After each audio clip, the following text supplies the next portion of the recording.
Good afternoon, third grade learners. Today is November 9th, 2020. Welcome to science class with Mr. Monzo.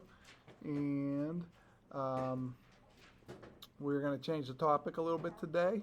And we are going to talk about changes in crust. Now, we don't mean pizza crust, we mean the Earth's crust. So, this is the page we're on, C14. And I always, for 10 years now or longer, I get to this page and I look at what the people in this page are wearing, and I'm saying those are some pretty outdated clothes. I mean, they should say, this lesson should say changes in fashion and get these guys some updated clothes. It's just a little joke I make because these books are getting really outdated. The information is good, but I would like to see some up-to-date material eventually, with at least pictures. But the Earth's crust doesn't change much in 10 years, guys. It changes over millions of years. Okay? So, here, oh my goodness, lots of vocabulary this week. Here's our vocabulary: core, crust, earthquake, fossil, igneous rock, metamorphic rock, mineral, sedimentary rock. And I'm just checking the front cover. This is the third grade book, but with a coincidence, we're learning the same thing in fourth grade. And sometimes the lessons are so similar, sometimes the page numbers are the same. I have to make sure I pick up the wrong book or pick up the correct book. So let me read you a little bit from this page. Earth is made of 3 layers. Imagine using a peach as a model of Earth. The skin of the peach represents the thin outermost layer of Earth, called the crust. The fruit beneath the skin represents Earth's mantle.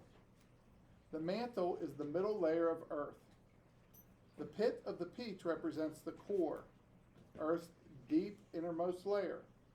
Earth's crust is most familiar to you. It is where humans and other organisms live. Underground caves in the bottom of the ocean are also part of the crust. So if you go underground and you go in a cave, you're still in the Earth's crust. If you go to the bottom of the ocean, you're still in the Earth's crust. The Earth's crust is a little bit thinner on the bottom of the ocean floor. Might only be 4 miles thick compared to, if you're on land, it's about 24 or 26 miles thick. But we've only ever successfully drilled down 9 miles on the Earth's surface. So we've never broken through that first layer. And I don't think it's a good idea because probably get burned with some magma. If it makes it to the surface, magma becomes lava. So what would be the purpose of drilling through the Earth? Yes? You would probably get your finger burned off. You probably would. Antonia. So how would they know that they have like an inner, like a crust and a mantle and an outer core and an inner core? Okay, good question. How do we know all this stuff? Well, we take clues from what the Earth is doing. So we have volcanoes, and there's hot magma coming out, then it turns into lava, and we see that. Okay, so we know it must be hot inside the Earth, or where else would this stuff be coming from? Then we have these hot springs in states like Wyoming and Yellowstone Park, and they're spewing out this hot steam. So something hot is going on inside the Earth. So that's a good question. Every year people ask, how do we know what's going on inside the Earth if we've never been inside there?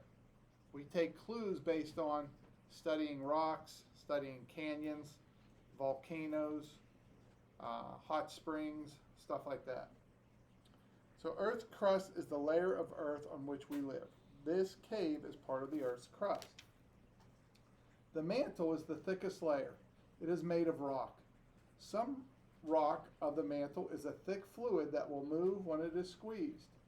The core extends to the center of the Earth. It is made mostly of metals, iron, and nickel.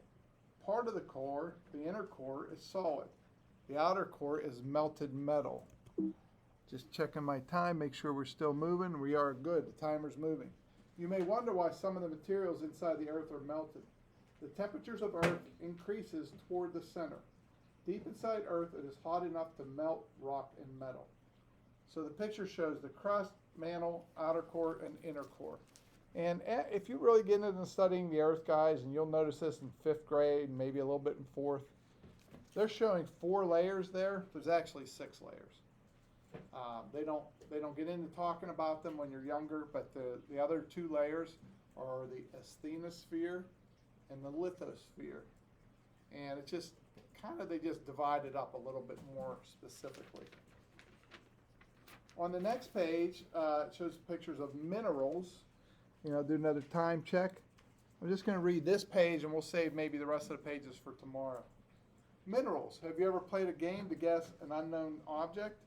The first question you might ask is whether the object is an animal, vegetable, or mineral. A mineral is a material that is found in nature and that has never been alive. There are many kinds of minerals. Metals such as gold and iron are minerals. The graphite in your pencil is a mineral. Salt that you put on food is also a mineral. Minerals have certain properties that can be used to identify them. Color, hardness, and texture are some properties of minerals. Gold is yellow and shiny. Graphite is black, soft, and feels greasy. The mineral talc is so soft you can scratch it with your fingernail. So they show different types of rocks on that page. Gabbro, olivine, pyroxene, and feldspar. And we will look some more tomorrow at some more minerals, and we'll check out this boy on this page that has lots of minerals that are part of actually what he's wearing. He has lots of things going on there. That's on page C17. We'll read it tomorrow. If you have this book at home, feel free to read it. Remember your study guides. Also, remember to do your website, not today, but tomorrow. Quiz is Friday, since we have 5 days this week. Time check, we have about 8 seconds to get to 7 minutes. So anybody want to say hi? Oh, yeah. No hello parade. Real quick, here's Antonio. Hi. Okay, that's enough, guys. We will see you tomorrow. Bye-bye.